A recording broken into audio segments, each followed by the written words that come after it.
Halo Sobat Easy Stock, ada perusahaan mau IPO lagi. Ini Berdikari Fondasi Perkasa, kodenya BDKR, sektor infrastructure, bergerak di heavy construction dan civil engineering. Line of business-nya konstruksi fondasi, cut and fill, konstruksi dermaga, penyewaan alat berat dan lain-lain. Jadi di situ kita bisa lihat di keterangan ini, prospektus lah. Ini berkedudukan di Jakarta Barat. Total share yang mau dijual ekivalennya 15%. Book buildingnya offering price-nya 200, ada warrant. Dan ini kalau mau lihat lebih detail di websitenya. Nah, Berdikari Fondasi silakan about us. Oke. Bisa view more. Oke, dan ini kita balik aja. Nah, kita tujuannya di sini adalah menghitung nilai wajar, artinya 120 perak ini harga 200 bukan 120 ya. 200 perak ini harga wajar, harga over value atau kemahalan, atau harga under value atau murah. Nah, kita kan harus hitung dengan analisa fundamental. Nah, kita menggunakan analisa fundamental itu menggunakan bukunya Benjamin Graham, Security Analysis dan Intelligent Investor, 2 buku pegangannya Warren Buffett untuk menghitung nilai wajar saham yang sudah listed dan yang mau listed. Aplikasinya sudah ada, namanya Easy Stock. Silahkan cek di Google Play Store. Anda ketik Easy Stock. Nah, ini Anda open. Nah, seperti ini, di-download seperti ini. Itu ada True Value IPO, Anda bisa menghitung dari situ. Oke, sebelumnya di Easy Stock itu, nah di sini ada informasi, lagi end maintenance ya, nggak apa-apa. Jadi aplikasi ini free of charge. Anda bisa mengakses 836 saham yang listed di bursa. Itu bisa dilihat perbandingan antara harga pasar dan nilai wajar tertinggi dan terendah berdasarkan laporan yang up to date, yaitu Q3 2022 dan atau Q4, karena Q4 baru sebagian yang keluar. Untuk memperdalam, ada buku guru-gurunya Warren Buffett. Ini summary dalam bahasa Indonesia, format ebook. Silakan cari di Google Playbook, gramedia.com, dan Tokopedia. Oke, kita pertama harus bongkar prospektus. Nah, prospektus ini pertama yang kita lihat dari Berdikari Fondasi adalah jumlah saham yang beredar. Oke, jumlah saham yang beredar. Nah, ini sebelum saham itu dijual ke publik itu ada 4 miliar saham. Setelah itu saham yang dijual ke publik ada 700 juta atau ekivalen 15%, sehingga total saham yang outstanding itu 4,7 miliar. Nah, dari sini kita lihat lagi 17. Nah, ini ada nih laporan keuangan yang tapi belum diaudit, tapi dia up to date ya. Up to date artinya sudah masuk ke periode full year, yaitu 31 Desember 2022. Yang kita perhatikan aset lancar ya. Aset lancar ini kan harus kita kasih net ya. Jadi kita asumsikan aja netnya kita ambil dari laporan keuangan audit. Kalau ini laporan rugi laba. Kalau utang jangka pendek, jangka panjang itu oke lah, kita bisa pakai. Ekuitas juga bisa kita pakai. Kalau di laporan rugi laba, kita fokusnya di laba setelah pajak, yaitu full year sama full year 2022 dan full year 2021. Nah, terus kita masuk, karena laporan non-auditnya, unauditnya tuh limited sekali. Jadi kita langsung masuk ke laporan audit, itu di bawah ini. Nah, ini Morhan dan rekan nih, ini konsultan keuangannya lah. Nah, kita lihat di sini. Tadi kan udah ketemu ya angkanya. Nah, ini harus di net. Di net itu ada yang dikeluarkan, yaitu biaya dibayar di muka, uang dibayar di muka, pajak dibayar di muka, dan biaya ditangguhkan. Itu harus dikeluarin semuanya. Oke, kita pakai yang kita akan menghitung di 2 periode ya.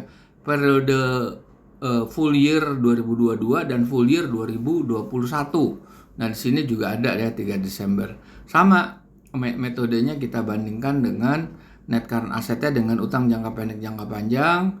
Terus kita lihat di di profit and loss, kita fokus di laba setelah pajak.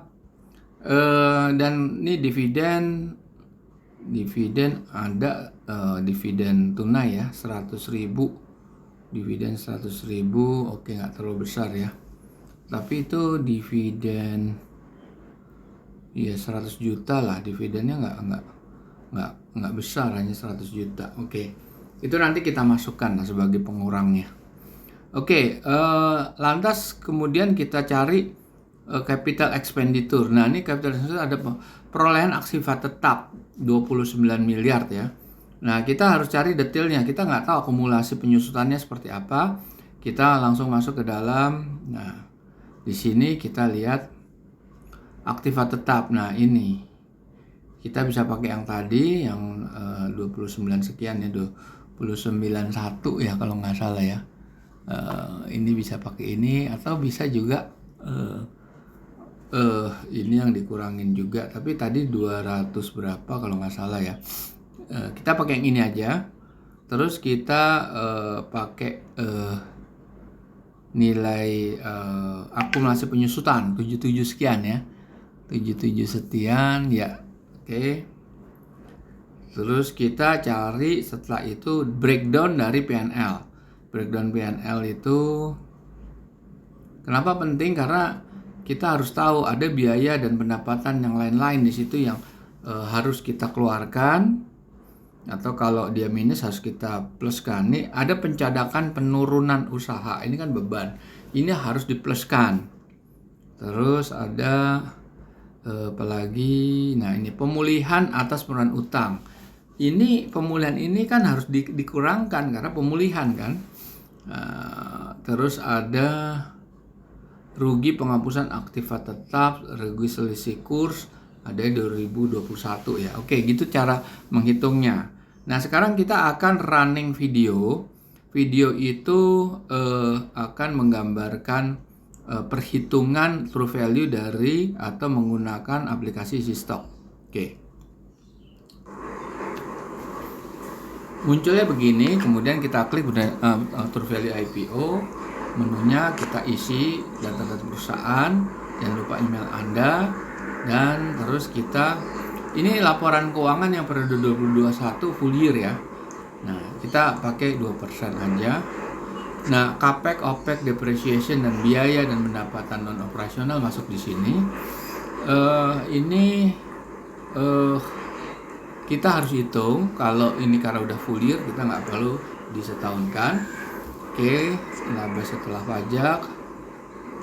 Oke, kita bisa masuk utang jangka pendek, jangka panjang, isi stok, dan kita terakhir isi current asetnya. Berapa nilai wajar di tahun 2021? Tadi kan 200 perak ya. 118 sama 70. Jadi sebetulnya harga ini di tahun lalu, periode tahun lalu ini sebetulnya harganya udah mahal. Tapi jangan salah, memang premium.